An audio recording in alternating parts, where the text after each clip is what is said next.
Welcome to Investors Insights. Our topic today is Fed Fear and Deflation. I'm joined today by my distinguished colleagues, Ashley Page, Bobby Norman, and Adam Van Zant. And we've just finished having a discussion about the Federal Reserve and one of the greatest fears that they have, namely deflation.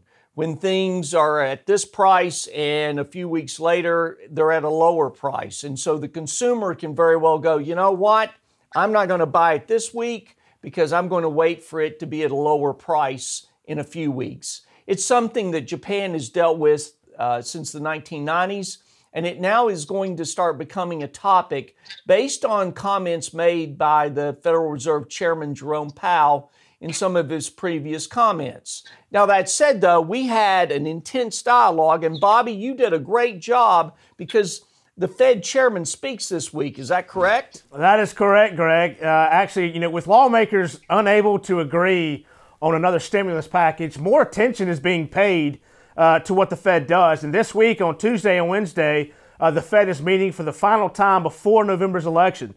And so something we're watching carefully is to see the Fed's new economic and interest rate projections that we hope will run through 2023, and also more details of the strategy to let inflation run higher to help the economy. Something that actually mentioned in the vlog last week. So, while we don't expect any specific actions by the Fed, what they say could move the market this week and possibly make up for the inaction by Congress. Survey results were released last week by one of the big banks. 90% of the 860 small business owners surveyed have exhausted their funding from the Paycheck Protection Program, and they expect to lay off more workers in the coming months. So we're already seeing some of the effectiveness of the government spending wearing off as we're starting to see bankruptcies increase, also the jobs recovery stalling here.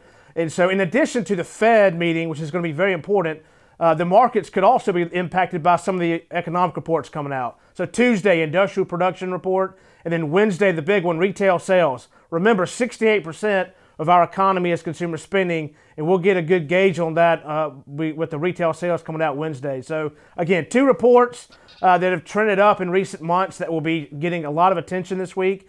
And so a very important week ahead as volatility has spiked the past 2 weeks. So we want to see some good news out of the Fed and these reports coming out. Well, and with us approaching the election, chances are slim that Congress is going to actually agree on some additional stimulus, prior to the election, although it could possibly happen. And so basically the Fed has taken interest rates already down to zero, which we discussed in our meeting.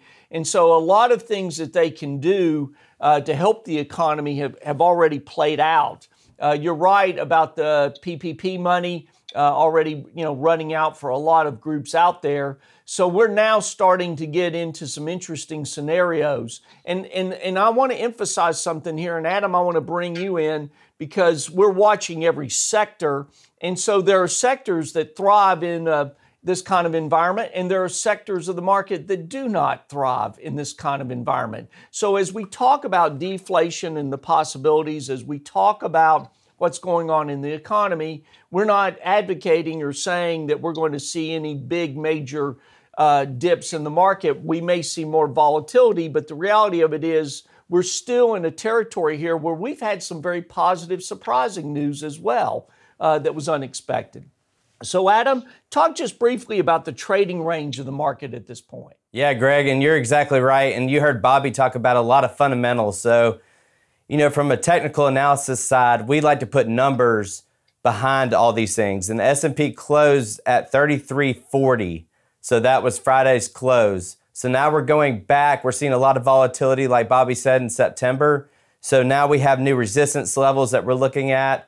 3390 would be a breaking point. We might see more of a bullish market if it breaks that point and holds that trend. We're also looking at support levels all the way down to 3200.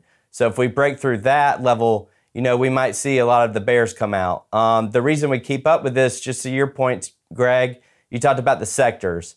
So which sectors are going to cause disruption, before the election? Right. Which one of these sectors are going to be sensitive to the election talk, to the Fed talks, and to the stimulus programs being talked about? So we're going to keep a close eye on all 11 sectors and really determine where the disruption may be coming from or which ones are going to benefit from this? Absolutely. Well, there's opportunities in all kinds of markets. And that's what we want to emphasize in this situation. And actually, you had positive news as well as to the way things are changing, the way business is doing business, with each other. Talk about that. Oh, happy to, Greg. One of the law of unintended consequences from this, which is positive, is that there are a lot of small to medium-sized companies across the United States that are getting paid faster by the larger companies that they supply. You know, the science of it was that a lot of large manufacturers will delay their payments to companies like that. Well, guess what? We said on earlier vlogs, one thing you really have to watch is the supply chain in a pandemic. Yeah. Well, a lot of the way that large manufacturers are trying to make sure that the integrity of their own supply chain stays in place is they've sped the payments up. So for a lot of these companies that are small to medium-sized suppliers, it's been a lifeline. And that's going on all across the country. So you're going to see more of that, and that's going to keep more people employed in these companies that normally would have a harder time on cash flow because they have to wait longer to get paid. That's not happening anymore, which is a good effect.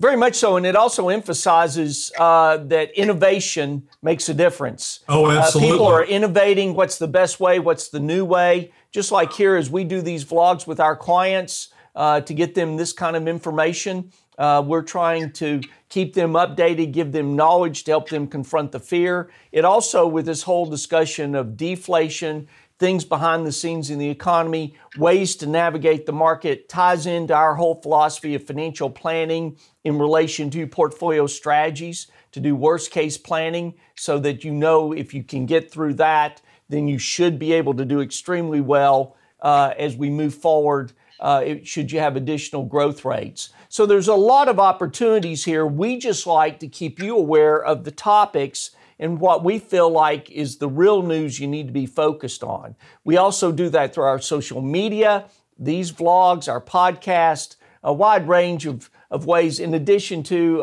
thoroughly enjoying our virtual meetings that we're having, one-on-one as well as groups. So on that note, we want you to be informed. We think deflation is going to be a topic. Can interest rates go lower? They can.